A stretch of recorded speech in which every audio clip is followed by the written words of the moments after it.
नागपुर लोकसभा उम्मीदवार नाना पटोले ने उम्मीदवारी मिलने के बाद पहली बार पत्रकारों से चर्चा की। चर्चा में उन्होंने कहा कि नितिन गडकरी का आशीर्वाद ही मुझे जीत की ओर ले जाएगा।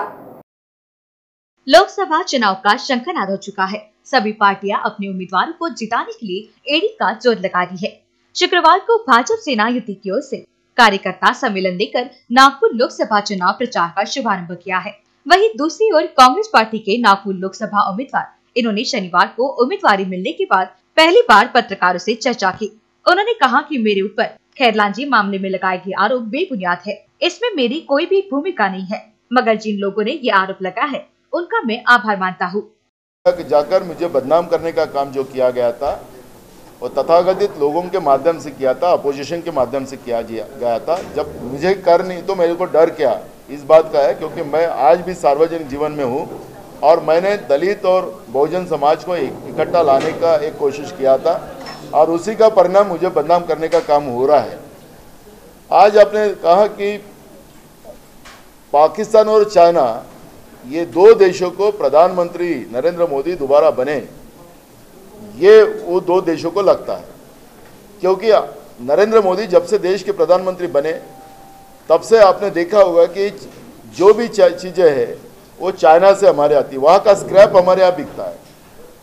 जब सरदार वल्लभ भाई पटेल का स्टैचू भी बनाना होता तो मेड इन चाइना ही बना गया।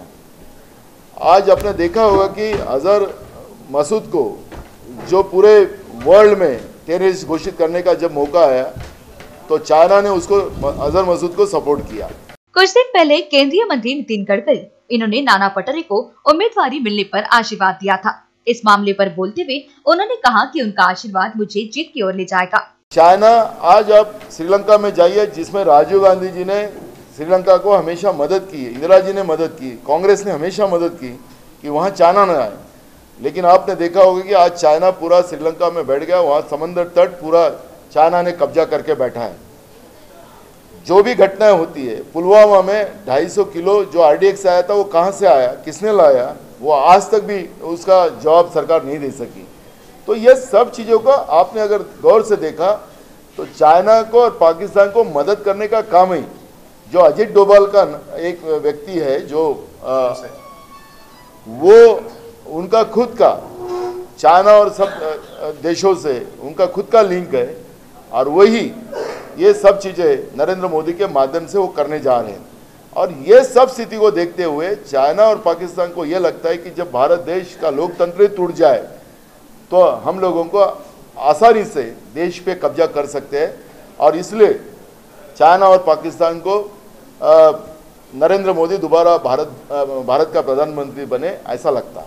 उन्होंने आगे कहा कि गडकरी और फडणवीस नागपुर विकास की बात करते हैं, मगर ये कैसा विकास है कि OCW कंपनी लोगों को बिल के नाम पर लूट रही है। साथ ही 24/7 योजना भी नागपुर में फेल हुई है। मिहान पर बोलते हुए उन्होंने कहा कि मिहान का डेवलपमेंट करने की बात गडकरी ने की थी, फिर कहा गया मिहान का डेवलपमेंट। योग गुरु रामदेव बाबा को मिहान की जमीन देकर जनता को सरकार ने फंसाया है। साथ ही इस मामले की जांच करने की मांग करेंगे। हमारा वैचारिक हम चुनाव को लड़ने जा रहे हैं। कांग्रेस की जो विचारधारा है वो हम लोगों तक पहुंचाएंगे। हम सब धर्म और सभी को समान मानने वाले लोग हैं। कल ही आपने देखा होगा कि उद्धव ठाकरे, गडकरी, देवेंद्र फडणवीस, इन लोगों ने कार्यक्रम किया और उन्हें हिंदुत्ववाद का यहाँ पर और एक शंखनाद किया। आपने देखा होगा कि नागपुर के 5 साल में कम से कम 250 मंदिरें तोड़े गए, जो बाबर ने भी इस देश, जो लोग हिंदुत्ववाद का, यहाँ से मंत्र हिंदुत्ववाद का नागपुर से चलता है और वहीं से रेशीम बाग से उनके सामने नागपुर के हिंदू धर्म के लोगों के मंदिर तोड़े जाते हैं, तो चुनाव तक ही हिंदुत्ववाद करने का संकल्प इन लोगों ने लिया है, ये भी लोग समझे हुए हैं। आखिरी मंदिर हो, मस्जिद हो, गुरुद्वारा हो, चर्च हो, ये सब का रक्षण करना हमारा धर्म है, क्योंकि हमारे संविधान में ये व्यवस्था बनी है। हम लोग सर्वधर्म समभाव को मानने वाले लोग हैं और इसलिए ये विचार को लेके हम पब्लिक में जाएंगे और मुझे लगता है कि लोगों का आशीर्वाद हमें प्राप्त होगा। नाना पटोले ने नागपुर के सीमेंट रोड पर गडकरी पर निशाना लगाया। उन्होंने कहा कि शहर में बड़ी संख्या में सीमेंट रोड तैयार हुए हैं, मगर इसी सीमेंट रोड के कारण लोगों के घर में बारिश का पानी जमा होता है। नाना पटोले के इस पत्र परिषद में शहर अध्यक्ष विकास ठाकरे, पार्षद प्रफुल्ल गुर्दे पाटिल, विशाल मुत्तेमवार और अभिजीत बंजारी उपस्थित थे। कैमरा पर्सन वीरेंद्र खोबरागढ़ के साथ अभिषेक पांसे की रिपोर्ट।